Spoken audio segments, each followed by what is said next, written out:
Hello, നമുക്കിന്ന് കുറച്ച് പുട്ടുണ്ടാക്കിയല്ലോ. പുട്ടുണ്ടാക്കുമ്പോൾ നിങ്ങൾ ചേട്ടാ ഇത് ആർക്കും അറിയാത്ത കാര്യമൊന്നുമില്ല. പക്ഷേ പ്രവാസ ജീവിതത്തിൽ നമ്മൾ ഇന്ത്യയിലാണെങ്കിൽ പുട്ട് കുറ്റിയോ അല്ലെങ്കിൽ മറ്റേ ചട്ടപ്പുട്ട വയ്ക്കാനോ ഒന്നുമില്ല. അപ്പോൾ ഞാൻ ഒരു ഐഡിയ ചെയ്തു.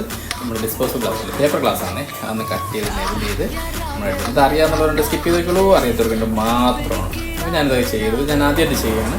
സാധാരണ നമ്മൾ പുട്ട് കുഴക്കുന്ന പോലെ തന്നെ കറുത്ത മാവ് എന്ത് ചെയ്തു എടുത്തു, അതിലേക്ക് ഉപ്പ് ചേർത്ത് ചൂടുവെള്ളം ഒഴിച്ച് മിക്സ് ചെയ്തതിന് ശേഷം മിക്സിയിട്ട് ഒറ്റ അടി, എന്നിട്ട് തേങ്ങ ചിരകിയിട്ട് ചേർത്ത് മാവും തേങ്ങ ചിരകിയിട്ട് ചേർത്തിട്ട് ഇതിൽ കുഞ്ഞ് ഇതിൽ അതിൻ്റെ മുകളിലേക്ക് ഇട്ട് ചെറുതായിട്ട് എടുത്ത് അത് ഷേപ്പൊന്നും ആദ്യം കിട്ടില്ല, പക്ഷേ പിന്നീട് എനിക്ക് എല്ലാം റെഡി ആയിട്ട് കിട്ടി കേട്ടോ, അടിപൊളിയായിട്ടുണ്ട്. അപ്പോൾ എന്നിട്ട് ഞാൻ ചുട്ടെടുത്തു. അപ്പോൾ സംഭവം അടിപൊളിയായിട്ടാണ്. സംഭവം ആ ഷേപ്പും കാര്യങ്ങളും നമ്മൾ സാധാരണ ഇഡ്ഡലി ചെമ്പിൻ്റെ മുകളിൽ ഞാൻ നിരത്തിയിടുമായിരുന്നേ, അതൊന്നുമല്ല. ഇപ്പോൾ ഒരു ഷേപ്പെങ്കിലും കിട്ടി ആ രീതിക്ക് വേണ്ടിയിട്ട്. അതുകൊണ്ടാണ് ഞാൻ കാണിച്ചത്. എനിക്ക് ഉപകാരപ്രദം കാണിച്ചുകൊണ്ട് മാത്രമേ പുട്ടൊക്കെ നിരത്തി അതിലേക്ക് പപ്പടവും ചേർത്ത് നല്ല അടിപൊളി മുന്തി അച്ചാറും പിന്നെ മത്തി വറുത്തത് സാമ്പാർ